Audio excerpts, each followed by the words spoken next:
இன்று தமிழகத்தில் சென்னை உள்ளிட்ட சில பகுதிகளில் சரியாக 12:07 மணிக்கு நிழல் தெரியாது.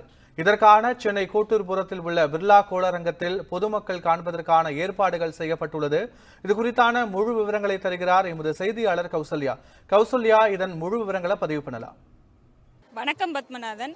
அதாவது பூமத்திய ரேகையிலிருந்து 13 டிகிரி தொலைவில் நம்மளுடைய சென்னையானது உள்ளது. இன்று சென்னையில் அதாவது நம் தலைக்கு நேர சூரியன் சரியாக நம் தலைக்கு நேரம் விழுகும்போது, தலைக்கு நேராக இருக்கும்போது இது நம்முடைய அதாவது அந்த பிம்பத்தின் நிழல் அந்த பிம்பத்துக்குள்ளேயே அடங்கும். அதாவது நிழல் வெளியே தெரியாது. அதைத்தான் இந்த பூஜ்ய நிழல் நாள் என்று கூறுகிறார்கள். இது குறித்த கூடுதல் தகவல்களை இந்த கோட்டூர்புரத்தில் உள்ள பிர்லா அரங்கத்தின் அந்த இயக்குனர் அவர்களிடம் கேட்கலாம். சார், இங்க என்ன நடக்குது?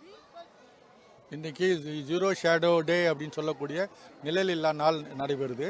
இன்னைக்கு அதாவது ஏப்ரல் 24ஆம் தேதி வருஷந்தோறும் ஏப்ரல் 24ஆம் தேதி சூரியனானது நேர் உச்சிக்கு மேலே வரும். அந்த சமயத்தில் நம்மளோட நிழல் நம்மளோட காலடியிலே விழுந்துடும். அதாவது நிழலோட நீளத்தையும் அகலத்தையும் நம்மளால் அளக்க முடியாது. அதனால தான் இது ஜீரோ ஷேடோ அல்லது நிழல் இல்லா நாள்னு சொல்கிறோம். இது இன்றைக்கி மாணவர்கள்லாம் சேர்ந்து அந்த ரீடிங்ஸ்லாம் எடுத்துகிட்டு இருக்காங்க. இந்த ரீடிங்னால என்ன பண்ண முடியும்னா பூமியோட சுற்றளவை நம்மளால் கண்டுபிடிக்க முடியும். இது ஏற்கனவே ஒரு 2000 வருஷத்துக்கு முன்னாடி எரஸ்டோதீனஸ்ங்கிற ஒரு அறிஞர் பண்ணியிருக்கிறாரு. அதை இன்னைக்கு நம்ம இது பண்ணி பார்க்குறோம். அதாவது இது தமிழகத்தின் வேறு எந்த பகுதிகளிலெல்லாம் இந்த பூஜ்ய நிழல் நாள் தோன்றுகிறது? இதன் மூலம் என்ன செய்ய முடியும்? எதனை கணக்கிட முடியும்? அதாவது மகர ரேகை, இது tropic of cancer, tropic of capricorn, இந்த ரெண்டு கடகரேகை மகர ரேகைக்கு ரெண்டுக்கு இடைப்பட்ட பகுதியில் மட்டும்தான் இது நடைபெறும். இது வருஷத்துக்கு 2 தடவை நடைபெறும்.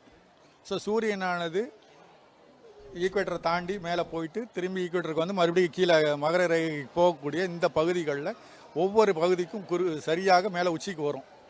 அந்த ஈக்குவேட்டர்லேருந்து 0 அன்னைக்கு 12 மணிக்கு ஏற்படும். இது இந்த மாதிரி நடைபெறும் பொழுது நம்மளோட நிழல் நம்மளோட காலடியில் கீழே விழுந்துடும்.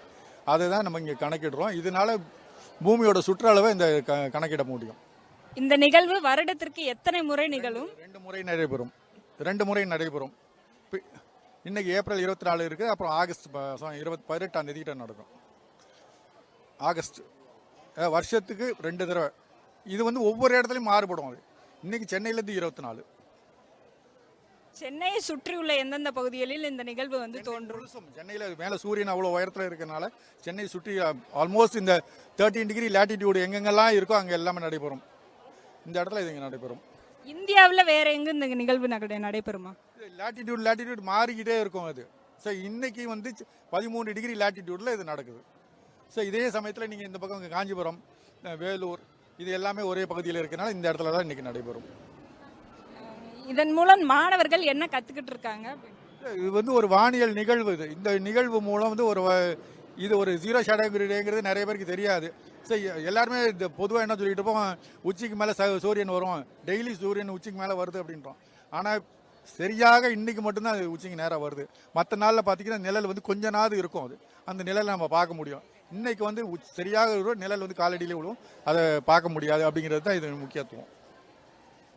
சரியாக அந்த பொருளின் அதாவது அந்த பிம்பத்தின் நிழல் சரியாக அந்த பொருளுக்கு கீழே விழுவதை நம்ம பார்த்தோம். சிறிது சிறிதாக குறைந்து சரியாக 12:07 மணிக்கு அந்த பொருளின் பிம்பமானது அந்த பொருளின் கீழேயே விழுந்ததை நாம் பார்த்தோம்.